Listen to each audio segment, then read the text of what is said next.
Okay, I should be back on Discord. Can you hear me okay now? I can hear you now. Okay, so we had some technical difficulties there. I'm just making sure I'm muted and all that. Okay, well, it is 2020 11 episode 33 of Lucid Indifference. That's lucidindifference.com. Well, I see we have our usual lurker plus bot in chat already. Hi. And we're probably going to make this a fairly short show just because we got a lot of stuff going on and we're kind of tired, and we'll explain why in a bit. Well, I hope you all had a very unhappy Remembrance Day, that you spent some time thinking about this stuff for at least the rest of the day. Oh, that was today. That was today. And I actually make a point to not think on it very much and hopefully kind of forget, because I got a bunch of personal stuff attached to that.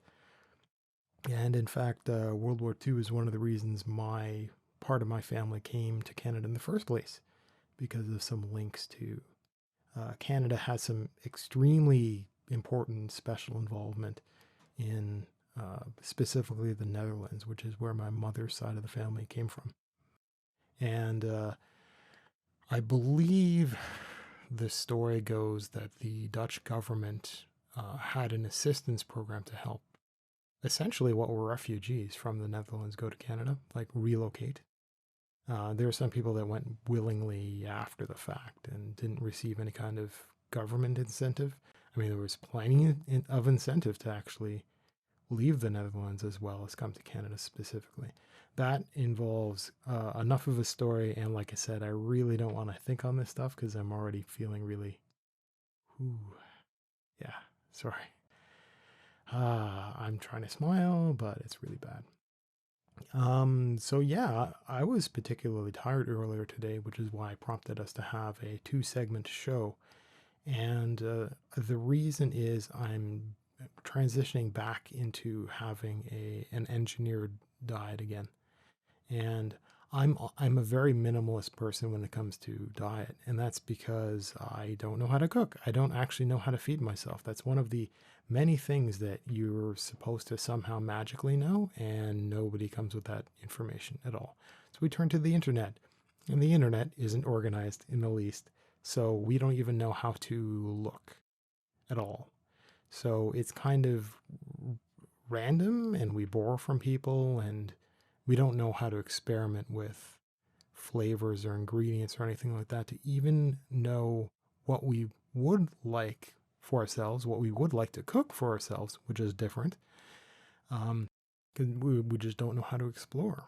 And some people bump into new stuff when they go to a restaurant or something like that. They'll look at a menu and go, "Oh, what is this?" and ask somebody, and their friend is like, "Oh yeah, you should totally try that," because the friend knows them well enough to know you do or don't like spicy, or you like certain textures or certain things like this. They'll say, "Well, I mean, you should try this because I think," and then you get introduced to it, and maybe then you get into making that as a recipe. Like Minion, you were saying that in order to, we had a podcast where we were talking about having whether or not you should have restaurant level, quote unquote, professional experience tasting a dish before or after you learn to make it yourself.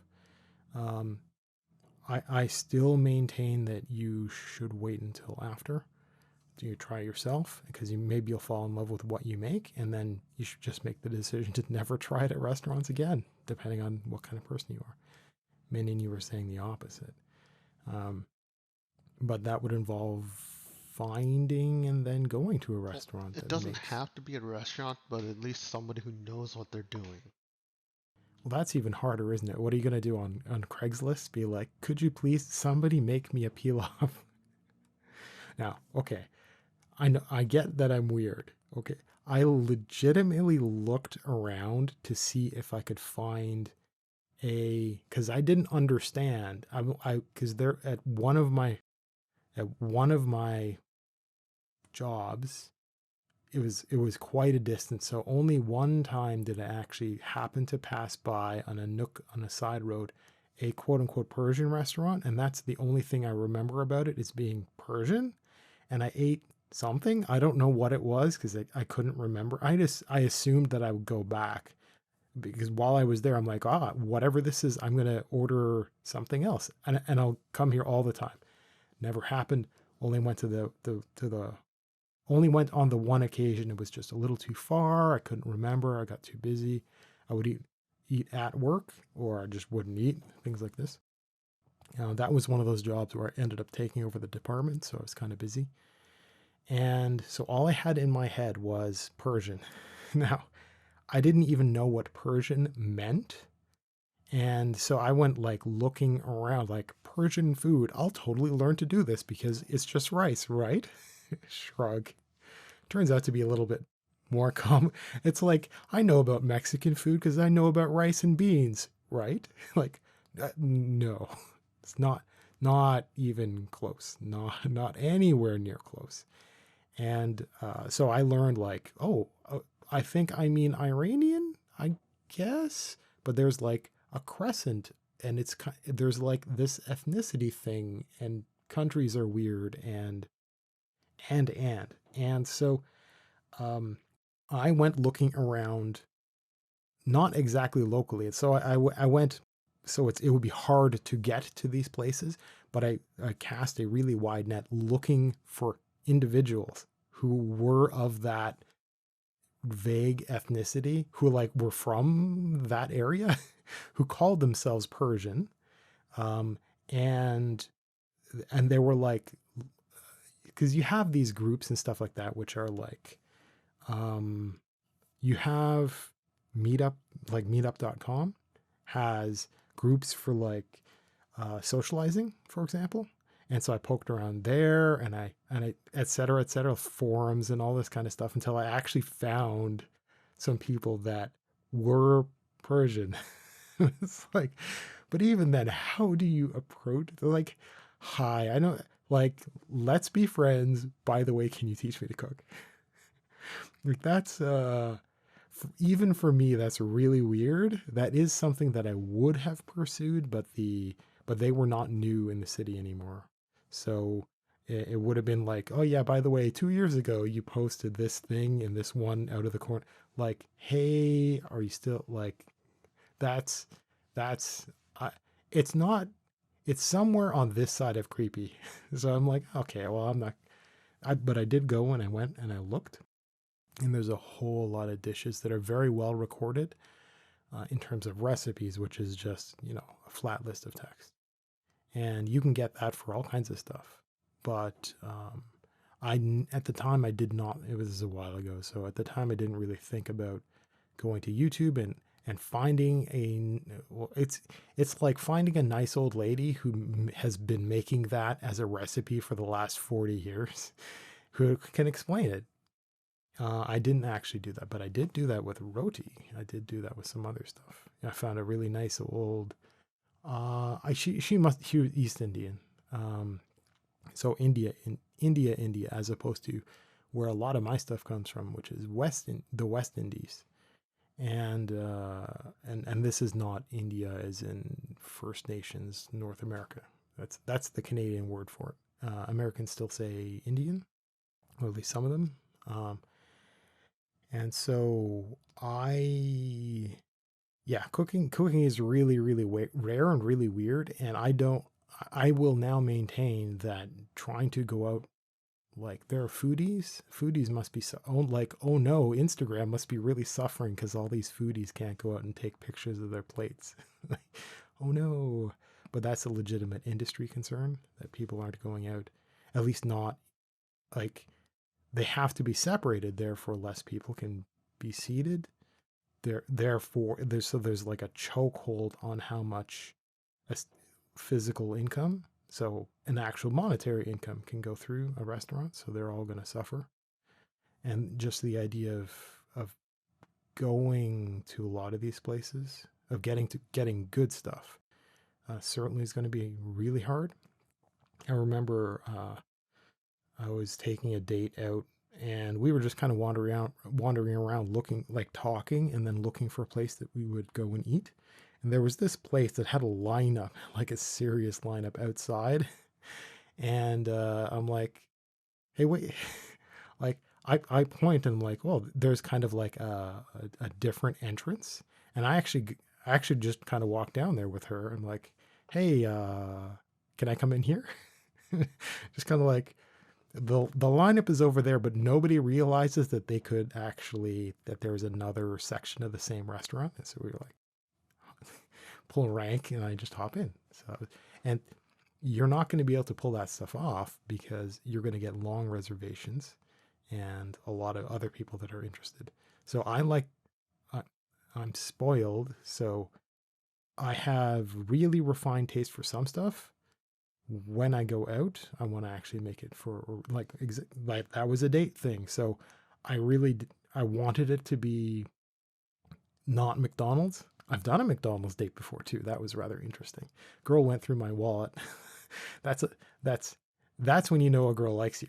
She's like checking up on you. I'm like, because I had it on the table, and she's like, it's like a woman who reaches for your fries. Like that's like a guy can't do that. Like that's a fight. But a girl that's her communicating that she likes you. Uh, when she like handles your stuff, it's like, oh hey, can I wear your hoodie? Like, that the answer is yes. Also, that you're never getting it back, kind of thing. I have had experience with that, but that's actually a thing. That is actually a thing. They bond in that way, and so I had a woman reach for my wallet on the table. I mean, I didn't even have the thought that I was concerned, which is strange now, but like looking back at it, but I yeah, I didn't think anything of it because obviously because I liked her, and she's just like flipping through.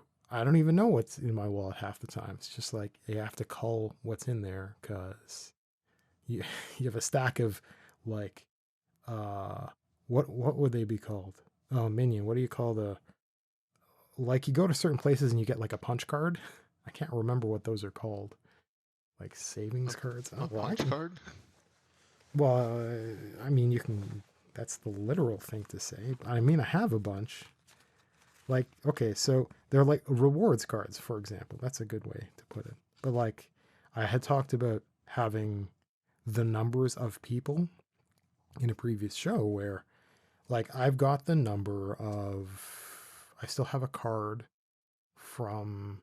Uh, it is a personal card for somebody at a bank, and so it's like, and I talked about how you must not abuse that sort of thing when you have someone that you can call, unless it's important.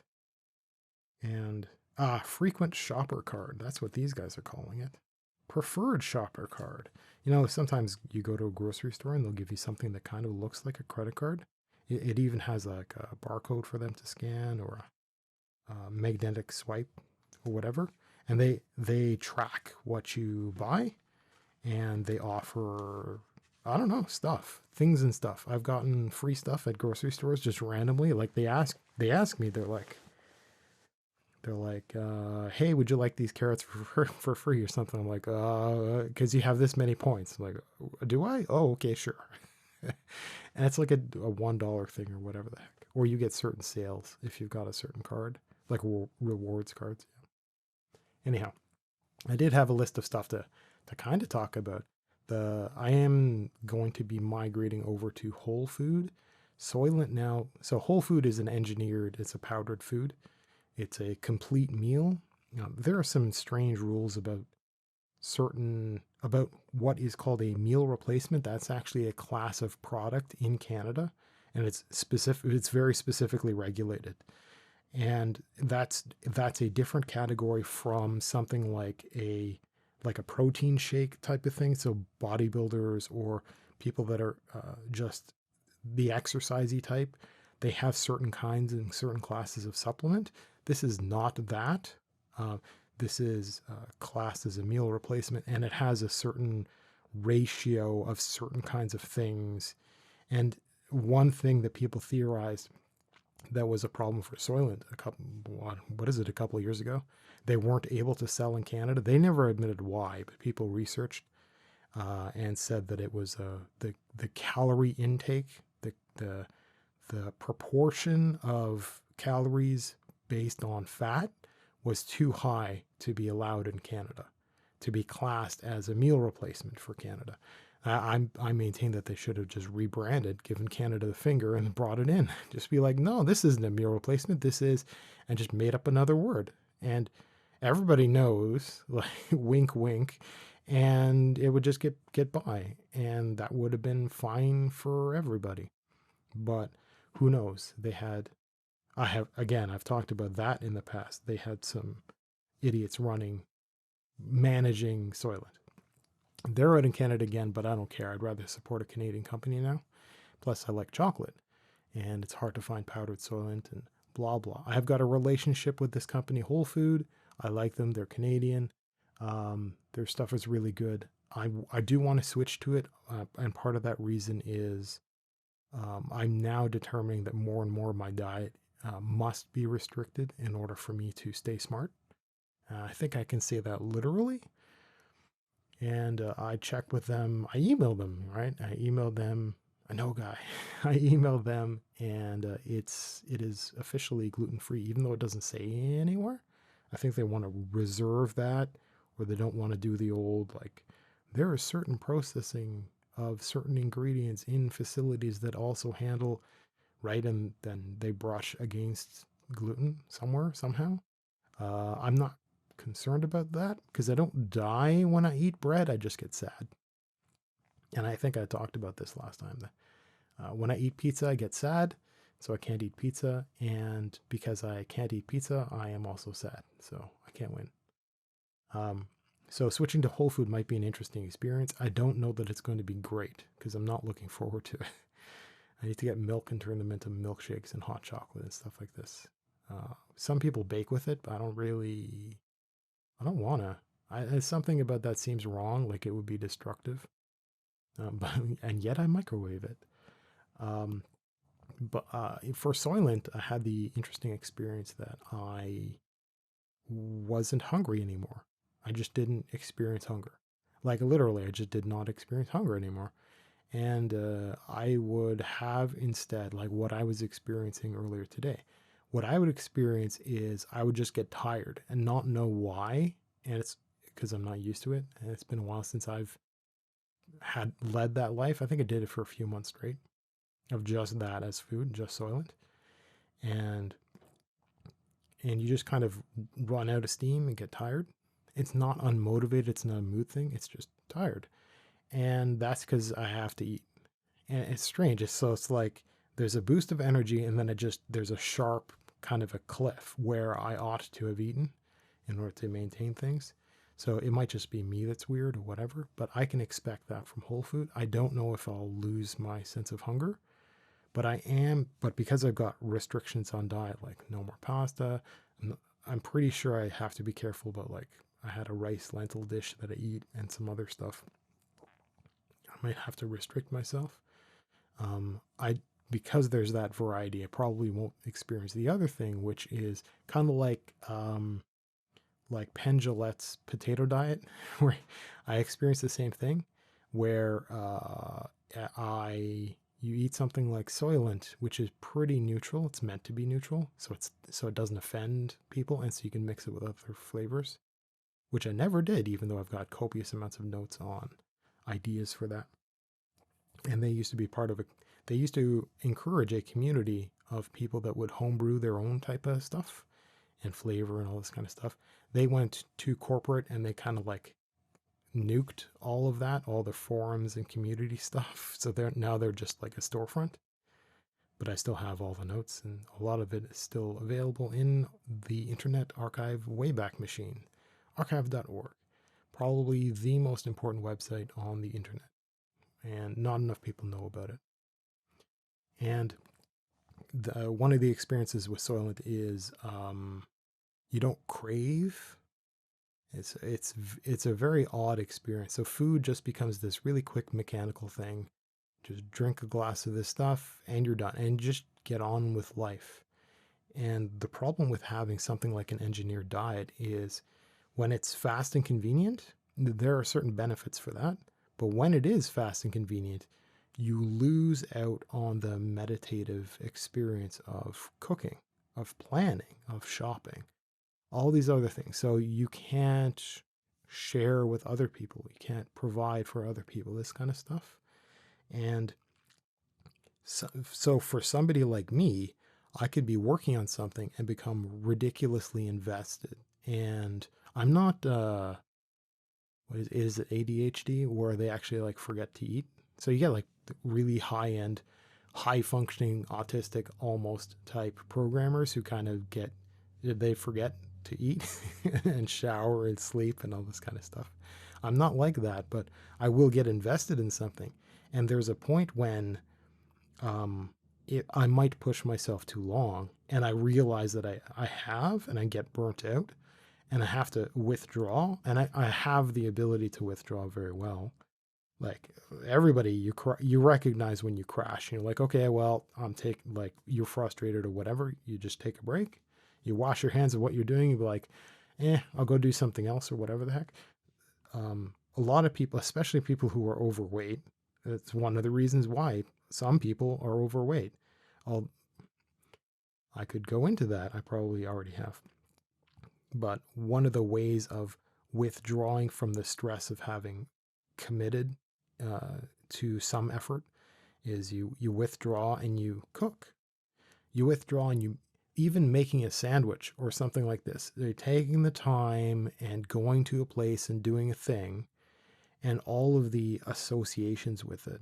You know, pulling all the different ingredients out of a fridge and sometimes cooking or assembling, dealing with leftovers and repackaging stuff and washing all the stuff you use to cook or prepare to eat with. Like all of that takes time, and it's a bunch of different kind of skills, but they're all autopilot skills because you've done it for many, many, many years.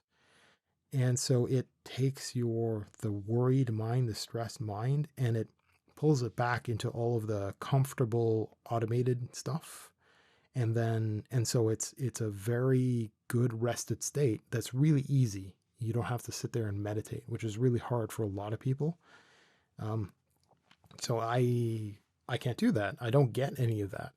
So what I tend to do is have tea or something like this, because you have to go to a place, you have to boil the water, which takes time, and then you have brewing time, and during all that I can pace around, and usually I'm still thinking about the thing that I was just working on, which is fine, but it's not working on it, it's something else, and it's kind of the neighbor of accomplishing the thing, and it lets me pause and do the old, percolation, which I have talked about. So winding down, sharpening the saw. So I come back with a sharp saw with a better mind. And making a cup of tea takes 6 minutes, 7, maybe 10. And if you drink while you're up there, you can stretch it out. And if you've got like little cookies or something like that, and you can appropriately, and and if you're counting calories properly, because some people, with an engineered food, you can literally eat exactly 2,000 calories per day, plus 100% of all of the catalog of stuff that it is said that humans require or they die or whatever. You slowly erode over the years. It is possible to have all that set up, but having a cookie is more. And for some people that are, for example, trying to take meal replacements and use them for dieting, which is not appropriate. They can't do the cookie thing, so having tea with biscuits or something doesn't work. So there's right. Okay. So I know that I'm going to be entering into a lifestyle that's going to be very different. So I have to have. So eating will have to be on a schedule, or I'll forget and hunger goes away, and I will have to remember that tiredness is hunger. Tiredness does not mean nap, which is that's strange, because in your regular life, you work hard, you do stuff. I see you typing stuff. Um, your minion is doing stuff live. This is kind of exciting. It's hard to know when he accomplishes anything. Um, so anyhow, I'm going to move on to some other topic. Um, we so Destiny dropped some new content, right? and World of Warcraft drops new content. For Destiny, was it the entire new expansion that came out, or is it just some It's a stuff? new expansion and it's annoying. It's annoying. Well, what's the expansion for? What is it? How? I mean, I should ask you about lore, but do I'm you current. even care? I can't. I'm on controller and the hotkey is like. Uh, I think it's a bad idea to play and chat at the same time. Oh, see, your push to talk in the game is like I had the left thumbstick that I would push down. So, uh, Unfortunately for me, I you, have to use the entire controller. oh, well, okay, yeah, well, I guess when you're when you're doing so, we need to get you. Like I said, I I have a guess I'll USB. just leave push to talk off for now and then turn it back on when I can stop talking. But right now, it feels like a good time to keep going for a bit. Yeah. So Destiny had lore out, new content. By new content, like it's actually not drip feed, so there's stuff to do. But the new stuff, some of the story, it's if you're playing alone and you don't have certain things, there's mini bosses. Well, there's technically bosses, section bosses, but they take forever to kill because you chunk a bit. They have Jesus. You showed me a walker or something like that, which Yeah, has I a showed. There's cockpit. a few boss. So there's a boss, and then usually every boss has one major, has a few people under them, and then they each manage a bunch of people. This one has like a bunch where if you die, you have to start from the beginning of its health. It's not Oh, checkpointed, so after but spending maybe 15, 20 deaths in total to two bosses, you finally realize, what do I do to kill this guy? And you just I just pulled a weapon from somewhere else that I wasn't really using, and then applied damage over time. Took that weapon can do damage over time, so I did that, and then was able to kill the boss a bit easier. but okay. So two things. One is, aren't there other people around? That's part of the allure of Destiny. For story, it's just by yourself, Oh, story mode. So single player campaign. unless you go with other Yeah, people. Yeah, I unless you get go it. with other And the people. other is like that's really dumb because people like me only have a limited kit of guns, and I won't be able to pull that particular thing out of thin air. And yeah, I'd just be really frustrated. Like You sure will be. that's why I, I'm not social enough for the guild structure for that particular game. There's just not enough socialization in the guild structure for Destiny, so it's hard to keep that bond and schedule and blah blah. But yeah, that would anger me. That would anger me more. I mean, well, I'd probably have fun cheesing every single encounter because at some point I became bad at the game somehow, and I needed to cheat for a lot of things. But I found a whole bunch of bugs and stuff. So and that's really mad fun for me. So some encounters I remember being really dumb, and I didn't understand that one of the things that I was doing was meant to be three players, so I was soloing. I just thought it was really nice and hard until I got to the end boss.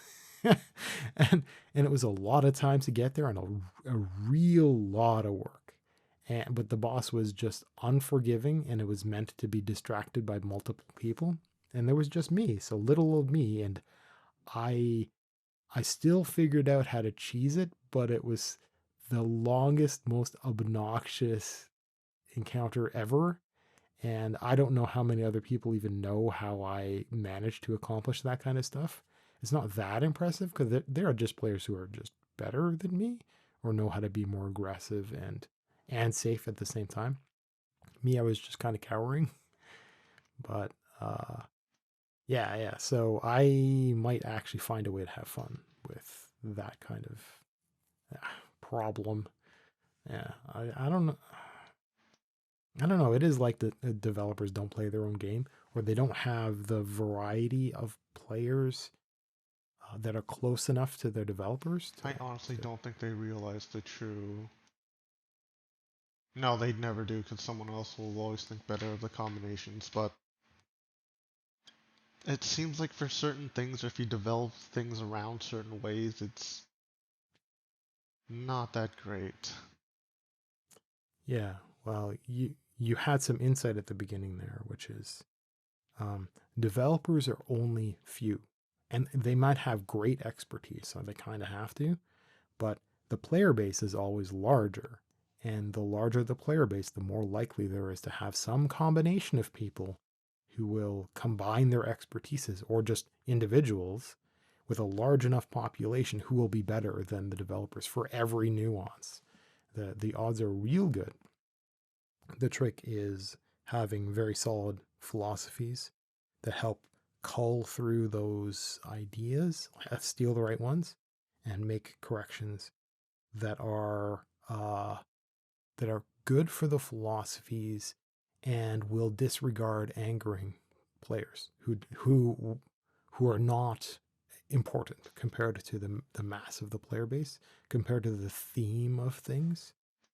Um, this is a problem with games. It's a problem with businesses. It's a problem with governments. It's the the expression is the squeaky wheel gets the grease. Well, in a player base, there's just bunches of angry people, and they may have reasonable points, um, and those points get addressed when there might have been better things to work on that mattered more to more players. Businesses are like that too. Like, this is a fad. We'll go after that market. And the larger market is like, that fad. It's like me complaining about business advertising. It's like, I, the, the business is spending too much effort on that dumb thing instead of satisfying me. Like, Destiny's has been spending more time on these things instead of working on this other, instead of making like the single player experience satisfying. So you can just, like, right, like, I get the impression that it's a struggle for you to get through just so you can get to the point, to the end of the game. If you're doing it um, alone, it's a struggle. yeah, so you need to have, I still maintain, you need to have a proper guild. Are you using the group finder stuff? Because I it's a little am, different but now. right now, since I already completed one character, it's easy enough for me to scroll through the others since I know what to do now properly Mm, against the guys. I mean, that maybe that's true, but doesn't it frustrate you? Because you have Eh, to, it's agonizing. it's the struggle you learn to deal with. I guess it's at least you only have to do it with 3 characters, not Wait. 5. I think it's a bit I did. different now. You had it easier then. Are you sure about that? You want. I can give you I my account. You want to play against the bosses that I had fun dealing with? no, probably not. I remember the end boss. I didn't even realize that you could step through the puddles of light to I didn't supercharge either, yourself. but I just So shot him sad. down Like, regularly. it's very strange how you are technically taught the boss fight mechanics, the environment mechanics in one thing, and then just so much stuff happens that you kind of forget that oh yeah, you could have been able to do this one thing in this one place over in this other encounter. It's just like, I randomly walked across a thing and I got supercharged. I'm like, wait, what? How did I what's going on? And I still ran around the field a while before I caught on, because I was just cheesing it, just hiding and shooting at stuff. It was bad. It was bad, and it took me a couple of characters to figure that out. Um, so so I'm playing World of Warcraft now, which also had a change on Tuesday. On this, literally, well, okay, maybe you should explain logging in. Hey, I was ready at like 01 kind of thing. So I think that's Central Time. Oh, no, it's I can't Pacific. remember what my server is doing. Oh, it's most things. It's rare to see any game company do Eastern or Central or Mountain. Most of I them, most, They do Pacific. it's usually most 90. Of all the Oh, things that because I've encountered, it's usually Pacific. it's like Seattle kind of corrupting everything. Everybody's over there. Not So Seattle. isn't that West Coast? That's south of That's Washington. Central. Is That's it? Central or Mountain, because Seattle isn't. Oh, I I don't thought it believe was. so. You could I check if thought you if I you would kindly. I just no. God, that would involve me like going past my microphone then typing a bunch. It Also, I sounds like a just lot of realized work. you're gonna have a field day checking them close. No, the sound waves. Well, you mean for your stuff because of the room acoustics? Yeah, that too. And I'm Yeah. not on push to talk right now. I'm open mic. Well, that well, I mean, it depends on what your local copy of Audacity is doing. So remember that I can do noise removal, and you got a good amount. And I've also like I had been playing for a very significant amount of time with the settings, and I think I wrecked some of the notes from the stuff I was doing before using this microphone. But for using this microphone, I went right back to scratch to philosophies and did absolutely everything from the ground up. And I wrote incredible documentation explaining why I made certain choices and why things work the way they do, and what would have to be done if the environment changed, if the voice changed, if the microphone changed, possibly if the equipment changed. But that's really easy. So some of the stuff is really easy to do. And so, for example, dealing with let's say something like a change in volume is actually one of the most challenging things to do, and because I don't want to begin my edit by increasing the volume, because there are certain yeah, it, I'm not quite articulate enough to explain it. I have to have the notes in front of me. I am still thinking about doing an extraordinarily long walkthrough video, like an amateur masterclass, an amateur class, going through everything that I know about everything. And so the macro chain, so the Audacity series of effects that are done in a very specific order, where each one um, is done in a certain way that happens at that point, that also um, understands all of the previous changes. So each step is all the previous plus one, all the previous plus one. They're not number one is on its own, number two is on its own. They all have to understand the stuff that came before it. And so it's just beautiful. Now that it's done, it's just beautiful. It's amazing. I don't have compression, which I don't understand why I would need it, because I'm doing stuff with a limiter. Not that minion, not that you understand. It's you're not meant to understand this. Um, but what that amounts to is working with your track, because so uh, for the live experience. So we have people who will hear voice, and that voice has a gate that Discord is using. So it's voice detection. So that when it hears a voice, and it's pretty smart about it, it's automated. We can set it, but we just let it be automated. So it hears a certain volume, which is generally a person's voice, and then it lets 100% of the sound through. And if anything falls below that threshold, it's muted. And that's great for the live experience. That's really useful. But we have an authentic raw track being recorded simultaneously. We're not going to download this from Twitch or anything like that. So we're not going to take the audio from Discord either. It's being recorded locally, and it's going to have the equipment hum. It's going to have background noise. It's going to have all this stuff. But what Discord does, the noise gating, is also something that I do in post processing. I do way more than that. So I can get rid of background noise, quote unquote background noise, either by doing noise removal or by having specialized passes that perform certain actions. So I remember way back in the early days, I didn't understand a lot of this stuff. And I knew that I would be agonizing over, and I would be doing a lot of extra work. And then I would realize, or I would be taught, or I would discover ways of doing things that would make me regret how I got to that point.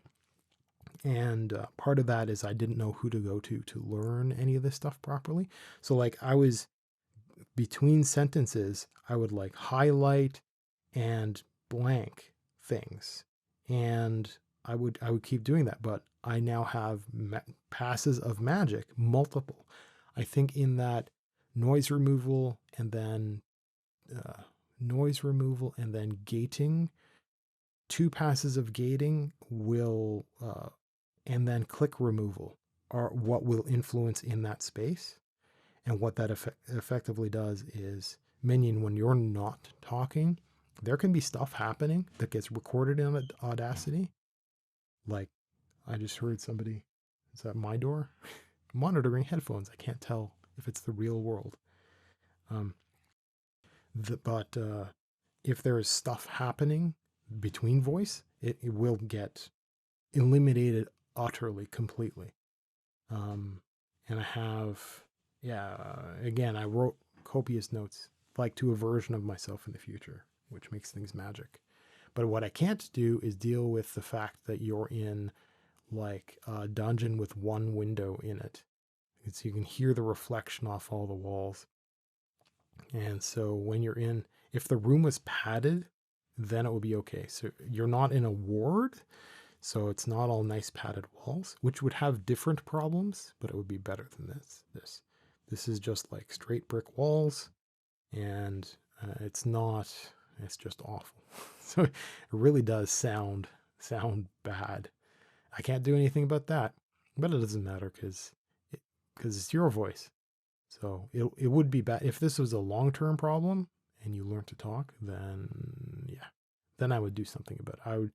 I would have you pull up like your minion hood or something like that, and you would hunch back over the microphone. And that might help for even a headset, but there are weird consequences for everything. There are, okay. So because a podcast doesn't necessarily use a script, even though some people have skits and bullet points and stuff,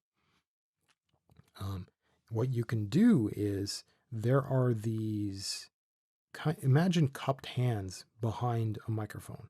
The notion is that if you were to prevent your voice from bouncing through the microphone off the walls and then coming back and being a problem in the microphone again, that because that you might think, well, that's half, and if you have cupped hands, that's maybe 2/3, maybe 3/4 of the problems would go away because you're cupping around the back of the microphone. Well, that introduces its own really weird problems. But you can imagine, well, what would happen if you kind of did that around a person's face who's wearing a headset? Like, wouldn't that help? Because you've got like a hood on and then you're talking into a box, basically. Well, you'd get a different set of problems. You might get rid of the room noise, but if you're talking like into a pillow, then you get other wacky artifacts for a voice. So I'm learning all this kind of stuff because I had certain assumptions that, well, if a microphone is still picking stuff up from the side, well, why don't I just put like 5 sides of a box around it and have one hole for my voice at the front and make everything, you can't soundproof because soundproofing doesn't work that way, but you can really deeply dampen stuff. Why aren't microphones just made like that, where I have like, I'm talking into the end of a bullhorn. I just put my, why are microphones like this weird shape with a grill on them? That doesn't make any sense. Why aren't they tubes with one end blocked off and the other end I talk into? And it turns out that that's for subtleties of the quality of voice and the acoustics of like that reflective tube like, or that cupped hands behind it, or that whatever, all matters in ways that are so obvious that even an untrained ear could hear this stuff. Oh yeah, so before we go to a break, I do want to talk about WoW quickly, because World of Warcraft also had a content. It was content. It wasn't an expansion, so it wasn't. It was supposed to be a big deal. In fact, a very big deal, because it's one of these. It's only going to happen once, and then it's done forever. And there would be things in it things during that time, which could be accomplished only during that time and then never again, including getting unique awards and all this kind of stuff. Now, okay, so, and it actually launched on time and it didn't have technical problems, which I suppose is a minor miracle for any developer, but Blizzard has gotten like the technical side of stuff is remarkable, is just this side of astonishing. It's happened so frequently. All the technical things that they've been doing are incredible. And they accomplish this by firing a lot of their other people, like their customer support and stuff like that. There's a lot of drama with that. They rehired other people elsewhere, but a lot of their development efforts, a lot of their money, a lot of their like the funding that gets put towards people got put towards technical people, programmers and the like. And it really shows because a lot of technical like uh beyond it you can't say it's an achievement because they're breaking new ground for a lot of stuff, like really remarkably. And I am weird like that, so I actually understand and can see a lot of the stuff while it's happening live, and they're unwilling for some reason to advertise that they're doing that they're achieving beyond anybody's expectation, um, which is a bit of a shame. I want them to take credit, to have pride in what they're doing. And it's a shame that there's only a few people like me that actually notice this stuff in game without being in the industry so well and having being a fly on their wall or something like this. But new content came out, and that afternoon I was done. It's meant to be 2 weeks and a lead up, a major storyline, major unique experience leading up to the next expansion, which is on the 23rd. And it's absolute trash. It is the most obviously trashy experience, and it's such a disappointment. It's an unbelievable disappointment. Now I'm not sure. It's not obvious how it could be improved, which is but it is obvious that it is bad. I'm done. All it is like, oh, you have these 3 quests that you do once a day. And then what? You kill stuff to get this one thing that usually drops, or you do this other thing where it literally involves you tabbing out of the game and then waiting for a thing to happen in the game every 15 minutes and tabbing back in and pressing one key. You know, maybe participating in a little fight somewhere. Then you get like a guaranteed this kind of drop and maybe a piece of gear, but who cares? The new expansion is going to come out, so all the stuff that you are and that you have is going to just be meaningless. So it's like, well, what are we doing? We're getting it like an appearance that can happen, that can be a reward from some of these fights, and we can grind for this thing that will get us these other appearances that also don't matter. So all this is about getting these not particularly pretty, what are called transmogrifications, that will make like your pants look different or something. And it's not very good. And a bag that's a little bit bigger for more junk that you can put it in it. And this one inventory item that lets you summon a broom that just sweeps for 20 seconds or something. Or this one item that makes a little spirit appear for a couple minutes every 10 minutes, which is actually really cool. And that's the one thing that I care about. Or a few pets. It's like, or no, one pet that you can get multiples of if you want to cage them and give them or sell them to people. So it's worthless. And this is day 2 of doing that. And I'm done every single appearance. I have to look around to see if there's anything missing that I have to kill things for. But like, I was thinking of taking time off from the podcast for this. And notice that I'm not, because I'm done. It's nothing to do. Now, we're going to take a 10-minute break, and we're going to be back. I think we're still going to do just one more segment after this. So I'll see you guys real soon. We're live, but this connection is just fantastic. Just fantastic isn't bad?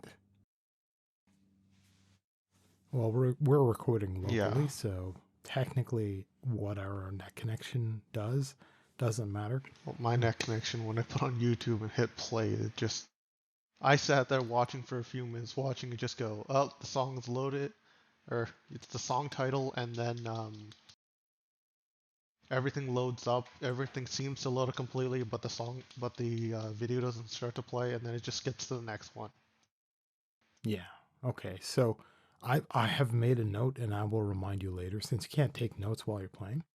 And so everybody remembers he's playing because Destiny has new content, and you were up until the wee hours of the morning yesterday. You Yep. woke up like an hour before the show. so it was really bad. But so you're still playing real hard because there are advantages to playing like that, especially very early on in the new content release. And this acting like that is important in order to get to quote unquote the content um, as soon as possible so we can participate in the new and exciting end game raid type stuff, right? And you're really all about that kind of thing. Well, Um, it's good to experience things fresh for the first time rather than being taught, and this is the one time where mm, everything is new to or the raid's new to everybody, so nobody knows what to do.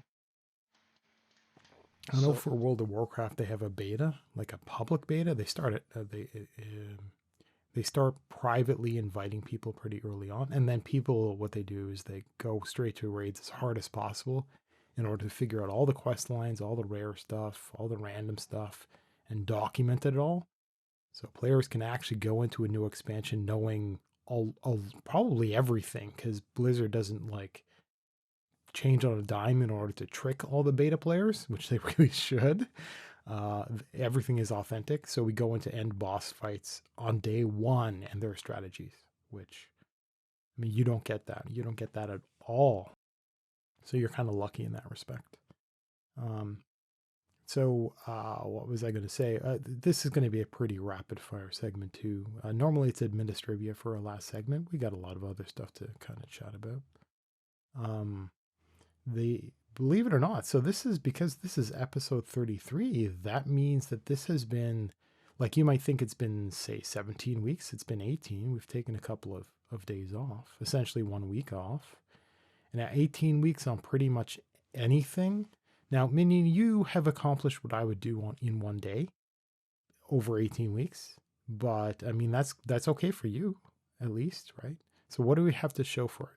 We have a website, and we now have the intro that's up. We now have the playlists that are up. I figured out how to autoplay just that one main video, and it looks okay. I mean, I had already done the work for a website style, and so I just leveraged what I had essentially invented for myself. It could be improved. I've got notes somewhere on how the template itself can be shifted. And by template, I mean I did it myself by hand. The YouTube channel is there. It's alive. It's hosting all the stuff in the correct way, in the correct order.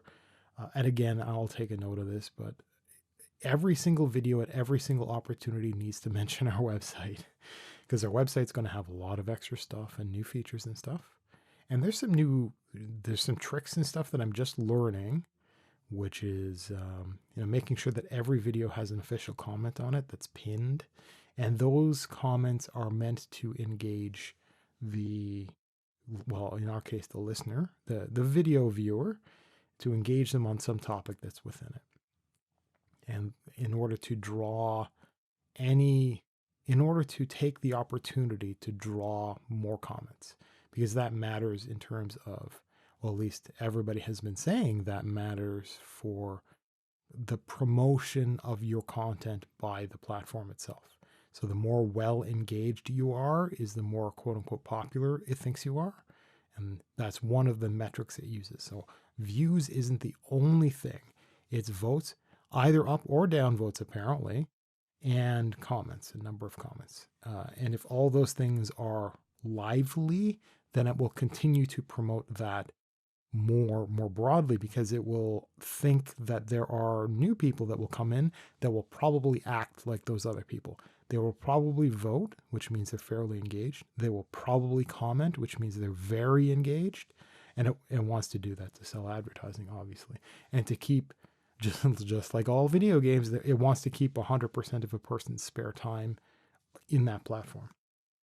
At any rate, there, and the next, it's going to be absolutely vital to master making thumbnails. That is the most absurdly urgent thing to do, and it's so much so that I already have bookmarked. I am looking into what it would take to pay for an actual expert to do branding assistance.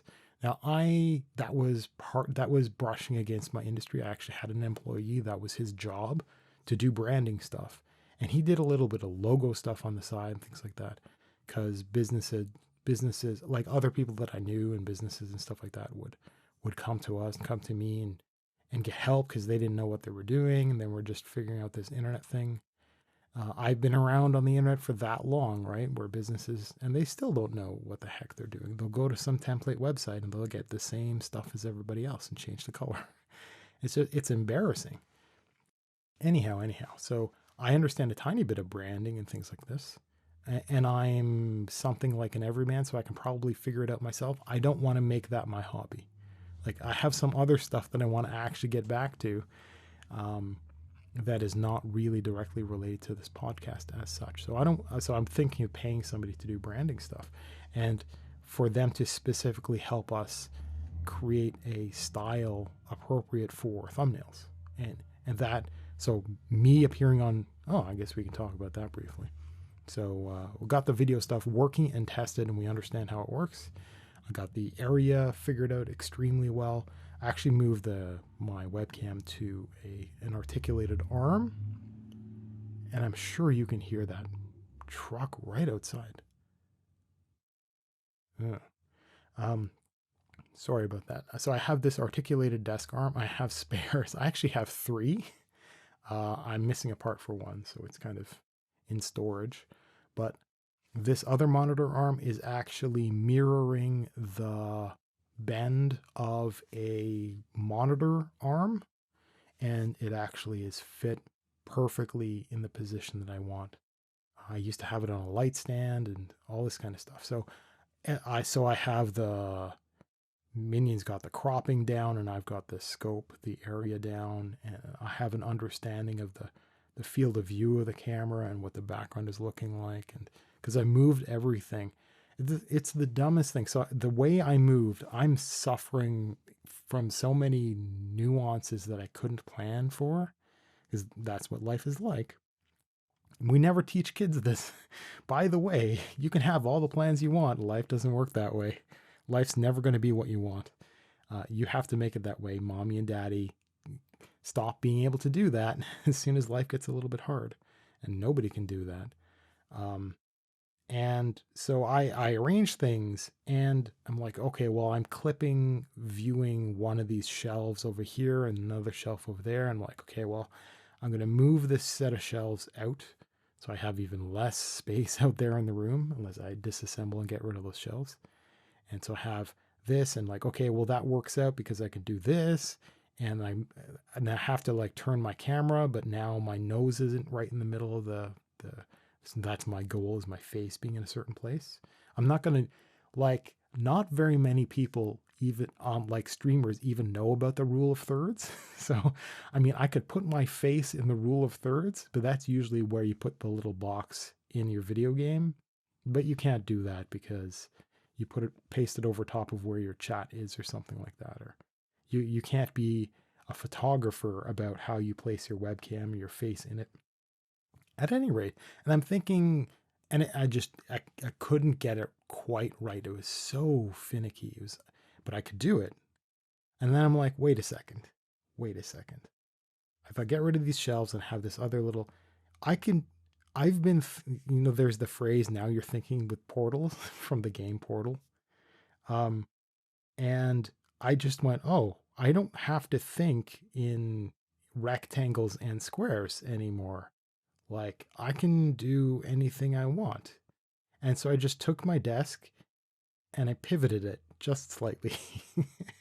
And I honestly, my brain never reached for that at all over all this experimentation, including like graphing stuff out. And so I just turned it, and now it's the weirdest thing. But I actually have the edge of a room in frame, rule of thirds in the webcam view, and it looks fantastic because the lighting that I thought it would have is absolutely bad. It's just terrible, beyond terrible.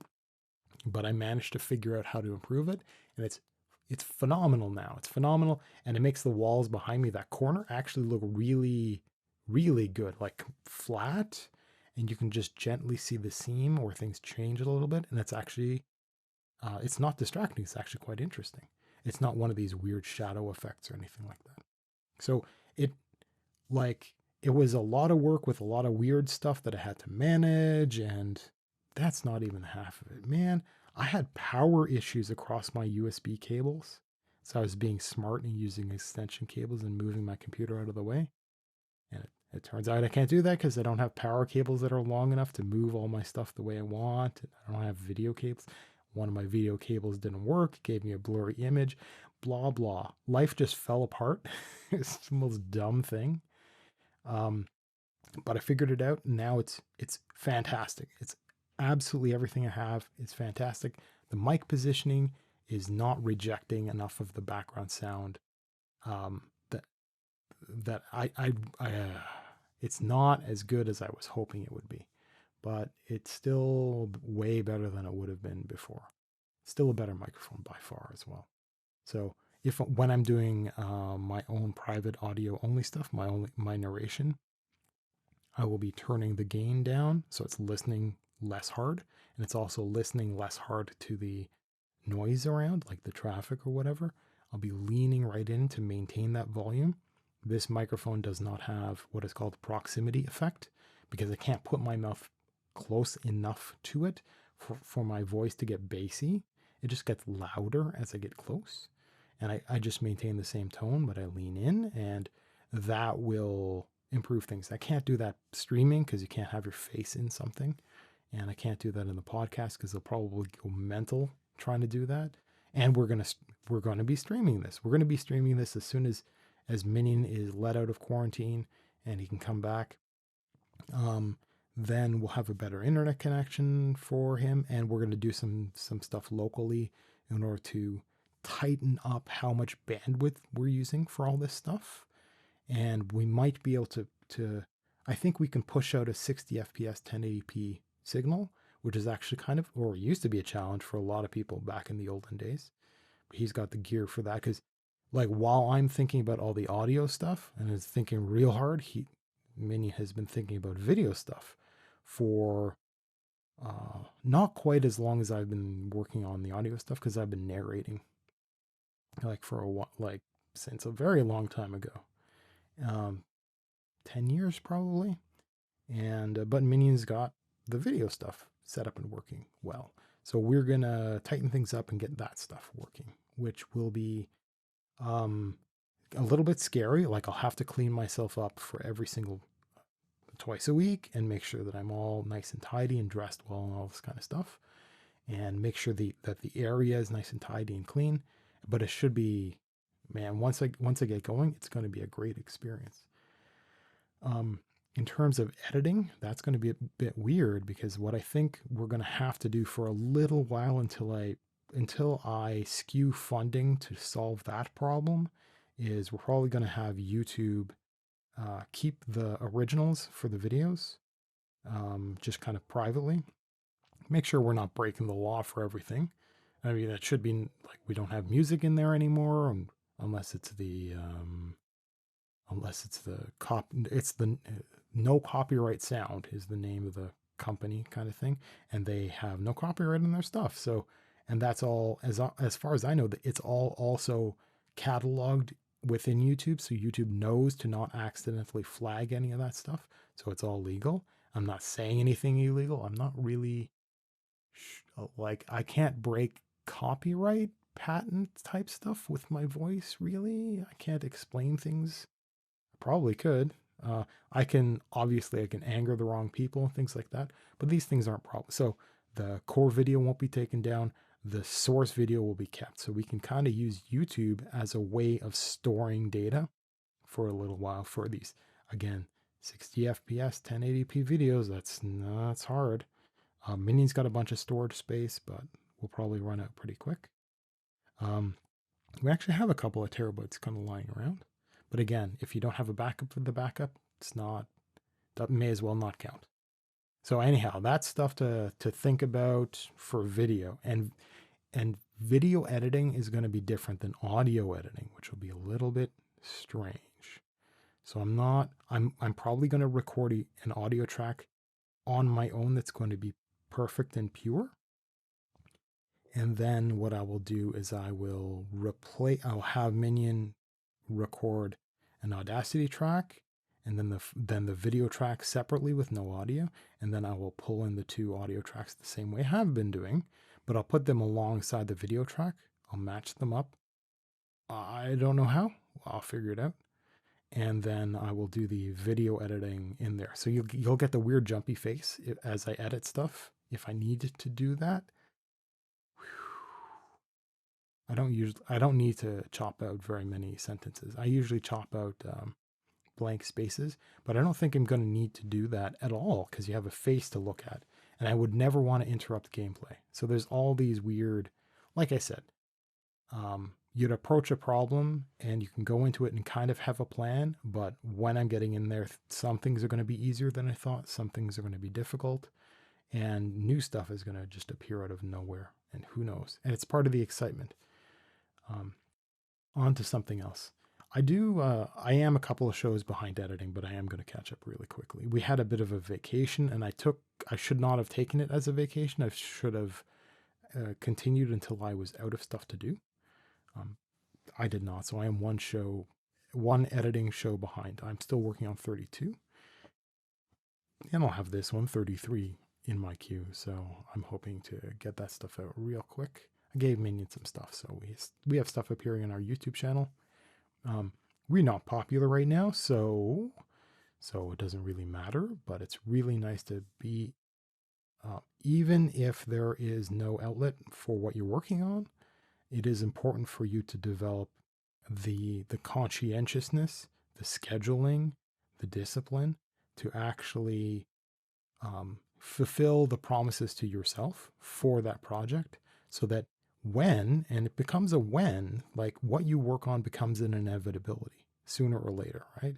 Because you look at what other people have accomplished, you can see where they've come from, and you see that if you can follow some of their path, you get a bit of a guarantee. Like the world changes over time, so you can't do the same thing that other people did way back then, because you won't get the same results now. But there is a kind of inevitability, a kind of momentum attached to you beginning a project and then just persisting and taking every opportunity to improve, and realizing every once in a while that you've been incorrectly taking opportunities and not really improving, and just correcting that and keep correcting that. So at some point, we will need to have that effort, that consistent effort. So it's best to develop it awkwardly now and have it really good and be used to it, be comfortable with it later when it really does matter. And it really will matter. Consistency is going to matter a lot. If you've ever noticed, if you've had this is particular to cats. If you've ever had a cat and a cat is really insistent, when there's this joke where cats are like, my bowl is half full, and it's just panicking. And that's because if their bowl ran dry at some point, maybe a few times, and they were fed inconsistently, so now they can't trust anymore. They have a kind of well, it's not like PTSD, but it's kind of out in that direction, right? Where they're kind of traumatized by it. That inconsistency, they're like, okay, well, now I need to be up there and make absolutely sure that I insist on it early, so that if I do run out, and I'll run out eventually, I better make sure that I have some more lined up. Like people get food anxiety if they if you've ever had grocery problems at some point. A lot of people will insist on having groceries done really early so that they don't, and they may not even recognize it, that they're trying to avoid re-experiencing what they had or what they thought they might have had in the past. Um, at any rate, I had the longest little thought to myself that I wanted to mention last show, but I got into other stuff, which is great. I like diverging. I like being derailed because I find that fascinating. I do listen to my own stuff, so I find it fascinating for me to listen to that. Hopefully, there are other people kind of like me out there. There's nobody like me just because there's nobody like you, but there might be some people who like that style. Anyhow, my comment was it's actually against the buy it for life thing that I had talked about in the past, because there's a very specific reason why you wouldn't want to buy it for life. There are certain, so the buy it for life is you purchase a thing that is of substantially higher quality so it lasts longer, and there's an efficiency there, because if it costs three times as much and it only lasts three times as much, right? That's still good because you don't have to go and buy it again later. You don't have to waste the time, inflation or whatever the heck, right? And often you pay three times as much and it lasts four times longer, five times longer. And the notion is there are certain things that you can pay premium for or approaching premium for, because it's not like it's a popularity thing. It's just more expensive because it's more durable. It's made out of materials that are harder to come by or produce or whatever the heck. But the thing lasts for 40 years, 50 years. A leather jacket, really good boots. It might have to be resoled or something like that. So the sole on the bottom of the shoe might have to be replaced. This kind of thing. It might have to have some, might need maintenance and things like this. These things exist for all objects. You don't just throw it away. There's a lot of this kind of stuff that when it's of that quality, it can be repaired. So that is the argument where you are saving money and time, and you have a thing that is worn in, that is great for you, that has history, that literally people, they inherit these things from their grandparents. It's like, yeah, it's a literal World War II bomber jacket, which is an appropriate thing to mention on Today of All Days, right? You get something that is made for that level of quality, and it's still good now. It was it was literally well worn back then, and then it was maybe shelved and worn occasionally, and then passed down. And now it's been X number of years later. It's fantastic. You'll still be able to wear it. That's the argument for buy it for life. It's a very good argument. Okay, it's like buying things in bulk when it's not going to wear it. You buy an object, quote unquote, that one object in the bulk of years by buying better quality, and that saves you. Well, money is what people should be thinking about in the long run. There is the opposite. Okay, the opposite says if you've got things that do have an expiry of some sort, generally it's something like electronics, let's say. And I specifically thought about this in terms of audio equipment. There is the argument that goes, well, what you should do is you should work with what you have because it's okay. It's adequate. But you know you need to do better. You know you will need to do much better because you have a plan that requires much better, right? Now, that's not always true. Some people just want to buy shiny, shiny best, but they're doing dumb amateur things with it, and they're never going to need that level of quality. But there are some people where they are starting small, they have budgetary concerns, and they don't want to start with the crap that they have, okay?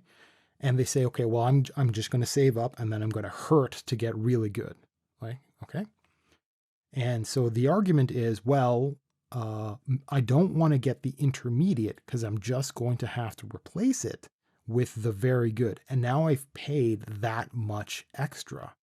I would rather go from here to very good than from here to okay or good to then very good, because I don't want to pay that intermediate price, right? Buy it for life would be you buy the premium and that lasts for a very long time. That's the good thing, that the phrase for life microphones is actually being used in the industry by professionals or professionals who talk to help the amateurs, the people that want to become professionals. They say things like this, and that's not true.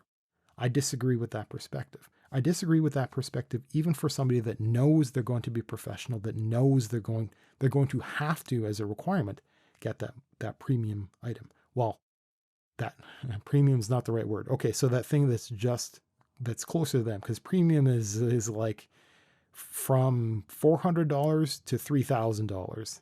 So I don't mean premium out there. I mean very good, high end, or middle end, or really good professional. I mean the buy for life, right? The good stuff.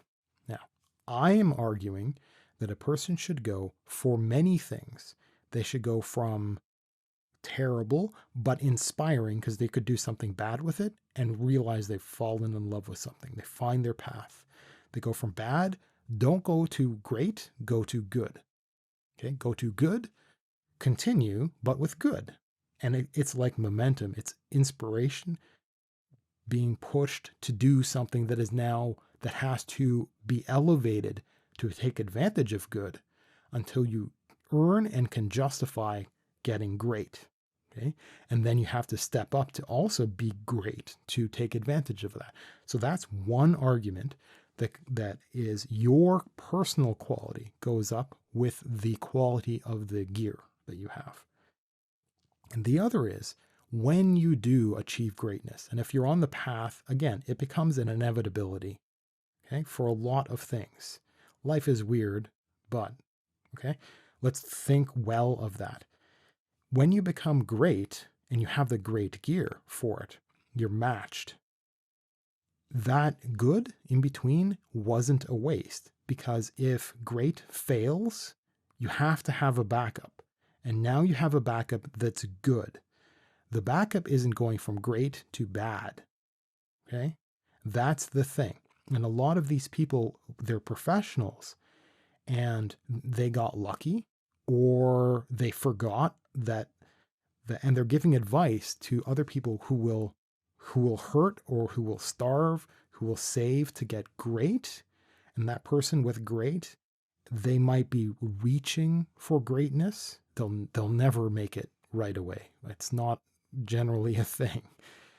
But if that great and they get used to it and that's right for them, right? They make good decisions and there's a great match. And there's a problem, right? Something happens and you go to your backup. The backup is way too distant, right? If your backup computer is an old laptop from 20 years ago, yeah, you're not going to be able to do anything. You're not going to be able to maintain the lifestyle that you had or keep the promises that required that gear. And if it's something that's 5 years old, okay, maybe. But if you upgrade so infrequently that your previous generation of stuff isn't usable anymore, if you wait until you've worn your shoes down, okay, and you get brand new great shoes, if those fail for some reason, you have to walk all the way back to something that was almost worn out and is more or less useless. And that is not appropriate for situations where you have professional obligations. For example, you might be able to squeak by with a good microphone. Hopefully you made a really good choice and you can work with that really well because you have expertise. So maybe you can make do. You won't suffer, but you will not be able to make do with bad. You won't be able to do your narration job on your phone, right? That's not going to happen. And if you go from phone to $500 microphone, you've got nothing in between. And if that fails, you're done. You're on vacation and you're going to lose those clients because you couldn't fulfill same day promises. So that's the argument for not having buy it for life, specifically for things that you have to upgrade through. That doesn't exactly apply to something like a jacket or boots, but it will definitely apply to computers and definitely for in the audio industry, voiceovers, narration, stuff like that. So I am pleased that I had my Blue Yeti Nano, which is what I was using, because it's good. It's fine. And if what I currently have fails, and I have to drop back to a USB microphone, I know that one is great. And I now know enough that I can make sure that the environment is good to make the audio as good as it can be for that technically lower, technically not pro grade microphone. Because I'm better, I can make better use of it. But it's not going all the way back to Minion's headset, where he made certain assumptions, and it's just not. It's great for gaming, maybe, but it's terrible for narration, right? So because that gap is way too large.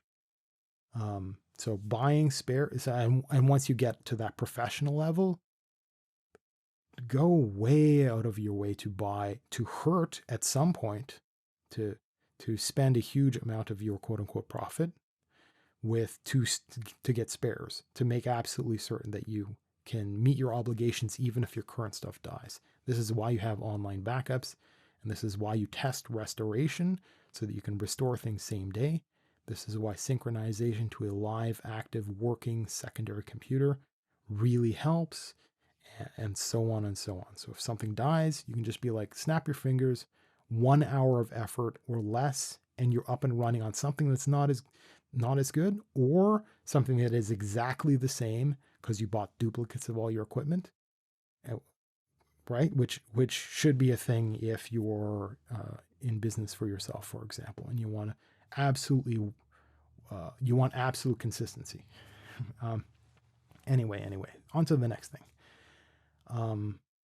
So when Minion comes back, we're going to also maybe stream games as well, and maybe for a longer period of time, not just like my face in a podcast context. And it will be maybe like X number of extra hours straight of also Destiny gameplay. I want that. Minion, can we actually get that as a goal for when your rating starts? For Wait, like, when my rating starts? yeah, Can, but I won't be able. I will not be chatting. yeah, that's fine. So if it's just gameplay, and I may or may not talk, um, is the rating available now, or is it going to be time gated for later? It's not this Saturday, but the next. Okay, so you won't be back in time, will you? I should. Because it would be really nice if as the very day that it's out, because we lost that opportunity. It's not a very good opportunity for when Destiny has content drop to be streaming on that day, because that's a moment of interest where people will pick up on streams. So it doesn't really matter. It turns out to not have mattered because yawn.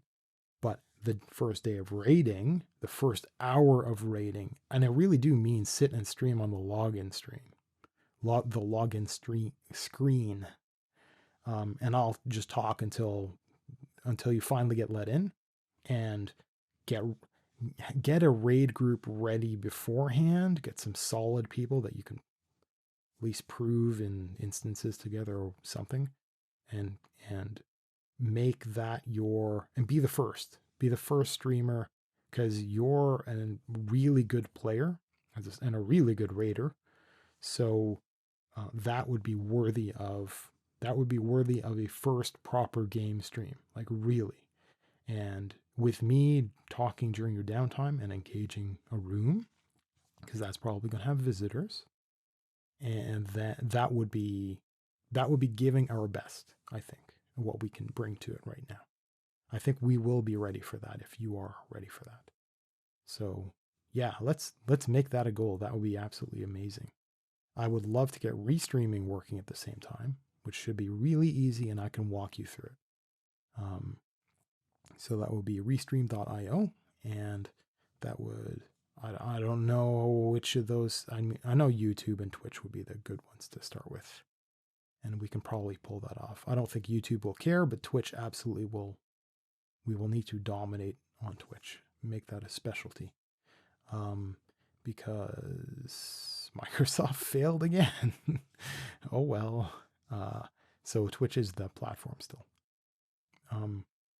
Also, I'll remind you later to download songs locally so we don't have any weird net connection problems. The idea, like, we were doing all kinds of things, all manner of backwards, like uploading my voice and then downloading it into your end of things across the internet, and then you're downloading music from the internet at the same time, and trying to do that I with was just playing it streaming. through YouTube. Yeah, exactly. So that's well, the term downloading, you are getting it streamed from up to down to you from the internet. And for us to like do that plus me doing video up and then down to you, and then you doing video streaming out, it's just like way too many things all happening at the same time. And that murdered your internet connection there. Um, and the improvement will be notable because we'll do a bunch of stuff. We'll download some songs and just keep them because it's legal, and we'll do some more communication network wise, so we can cut the internet out of that. So the internet will just be focused on streaming, on uploading out to a stream, and that should be phenomenal. That should be a phenomenal change. So that will be wonderful. So we did some improvements already. I mean, the website is nice. I have some plans to make that superior in the future, but we don't have enough of an audience for us to really think about creating a mailing list or something like that. That sounds like a lot of work, but it's surprisingly little. I just don't need to set it up right now.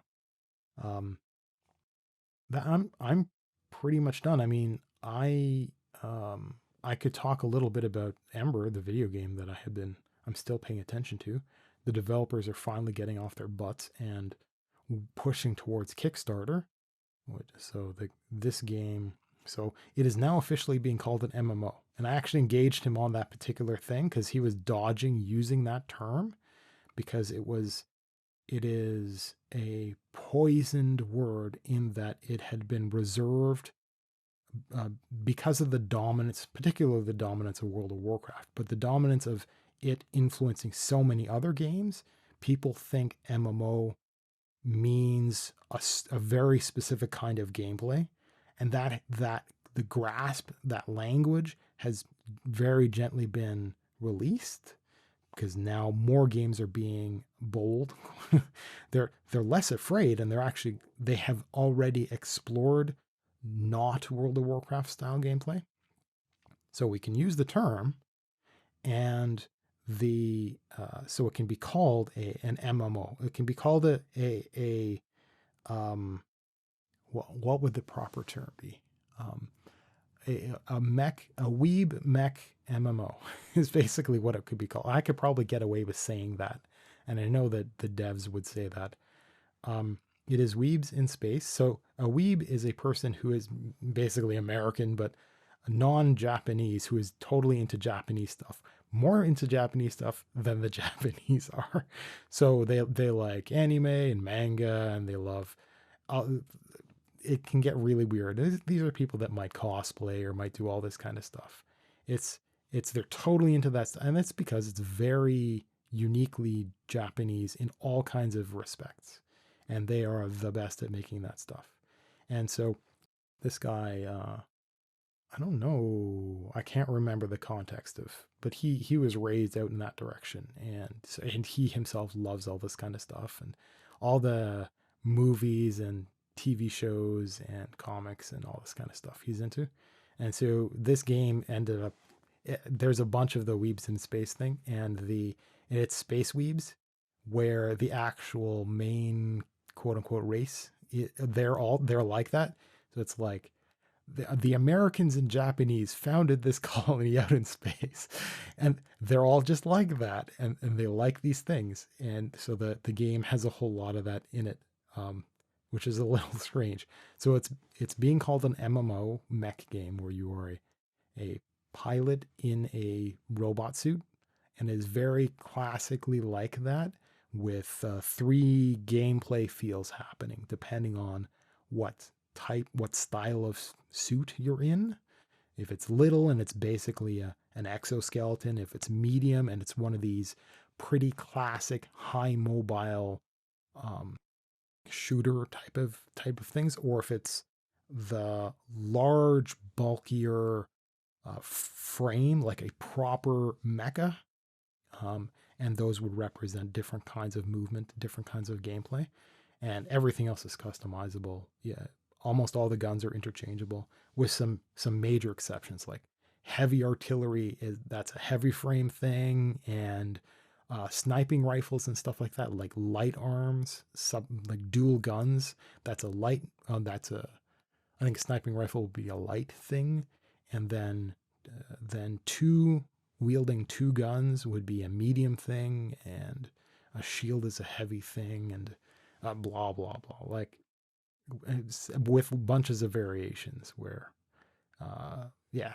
So there's a lot more explanation of what's going to be going on, and it had originally been developed by the lead guy hijacking the forum of a different game, asking a bunch of people like myself, like, so I get an email from this guy, regarding interest in this idea, and then a bunch of people getting together, getting a Kickstarter for all of a website. Like, hey guys, can we raise $300 for this thing?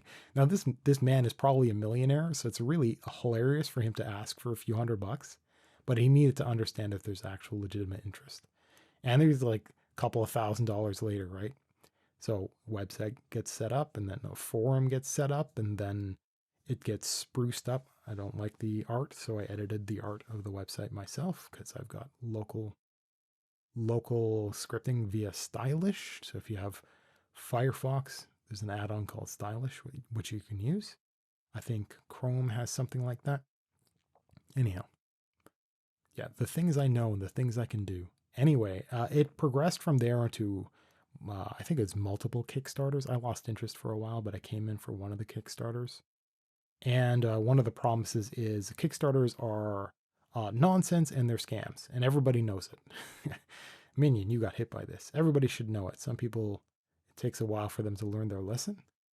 It took me a few tries, but for developing a game, oh, come on. Like, you want free money, and then you're going to make some excuses. You're going to give us some demos that are just garbage, and then you could run off with our money and give us Going updates every back to 3 the months. Kickstarter thing, I don't think I got scammed at all, really. Really? Oh, Other than I the think 3D printer, which you recommended, everything else turned out to be okay. I got that 3D printer, which it was terrible. It was absolutely abysmal. It was a shame because I made that a project of mine. I was going to make a I still, hobby out of. I still go through Hmm? Kickstarter for Cat every now and then, and the items are decent.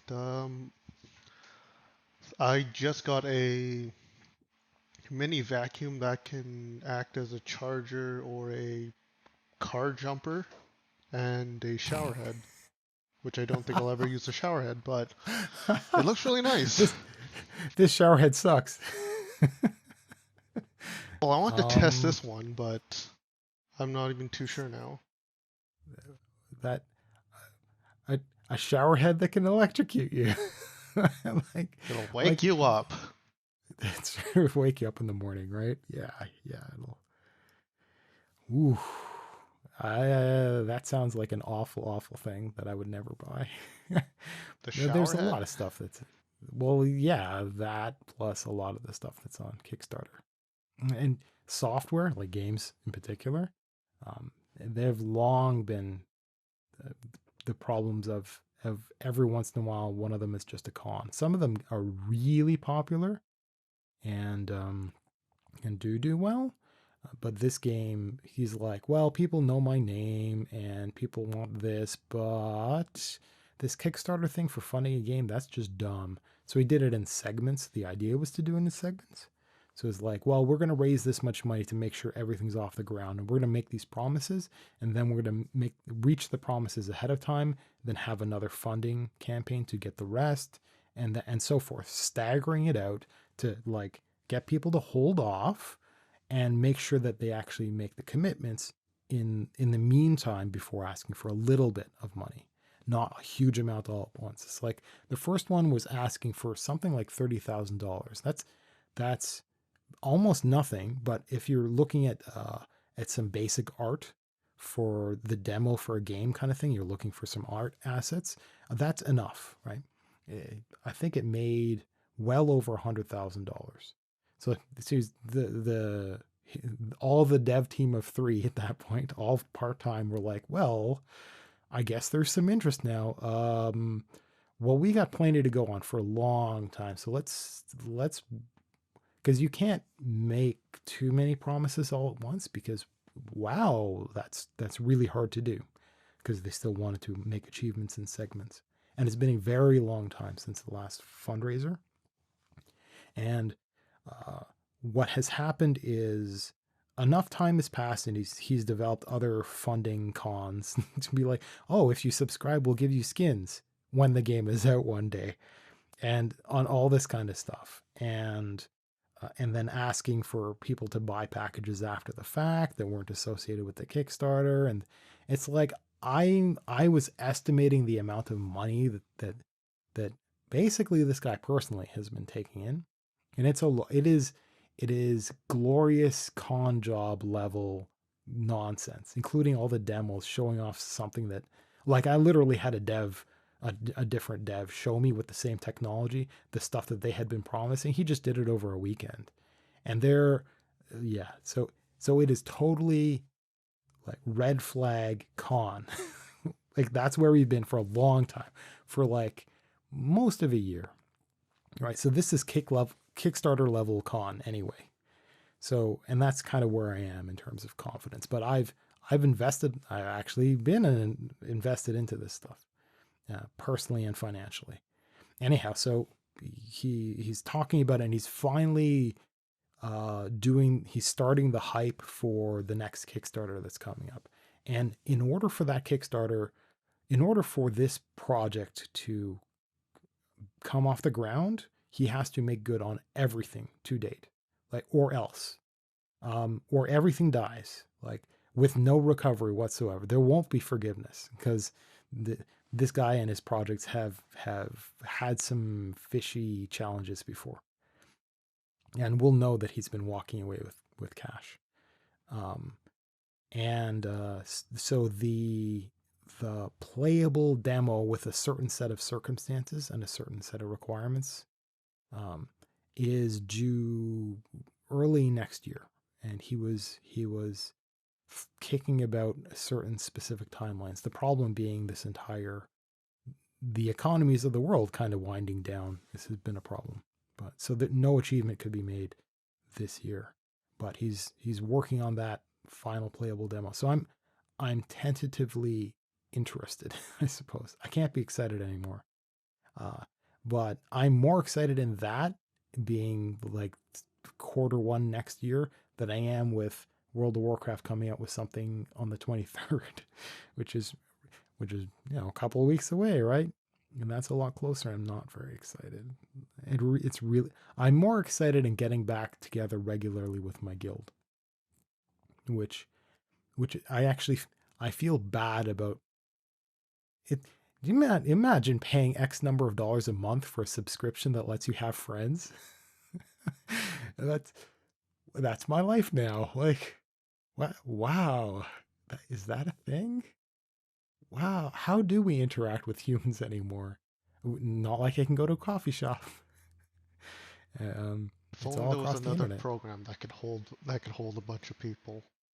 Some sort of live chat, like video chatting. I don't That know. can support video, that can include audio, that can include text, and sort of like a club or a grouping. Yeah, our entire guild is actually in Discord. And we don't interact as much as we ought to, even though everybody's there. I have just one person who's really interactive, as that can meet me. And I don't know that person, so it's a little bit awkward. So we kind of keep in touch ish. But I feel like people don't know me as well anymore, because there's a lot of new faces, and my well-earned respect may not be there for newer players. So I may have to re-earn that, which is a little scary. Anyway, we're at a time I've talked about pretty much everything that I want to talk about, so I'm happy about that. It turns out I did not have enough material already ready for segment 3. I'm in fact out of stuff to talk about at all. Right? I'm out. I'm empty. So I'm relying on extra people to pop into chat to ask weird questions and for the streaming stuff to happen. So next Sunday is a regular day, and I know we're going a little bit over time. And so when are we? The 23rd. So we have not quite 2 weeks. So Sunday, I'll be available. The Wednesday after that, I'll be available. The Sunday after that is kind of pushing it, but I should be available. So we should have 3 shows left of this, and then Minion comes back. When do you say Saturday? So what is that? Saturday the 21st is when Destiny stuff comes out? I should be back next week, and then on Saturday the raid will be out. Ooh, okay. So we'll set Saturday will be our plan. So it does sound like Sunday can be good streaming as well. We might be burnt out from Saturday. So for anybody listening, I'll remind listeners I'm gonna ahead be of tired. time. You might have to wake me up. As soon as that raid's done, I'm crashing, and it's a 24-hour thing. Unless I Oh, don't beat it in wow. 24 hours.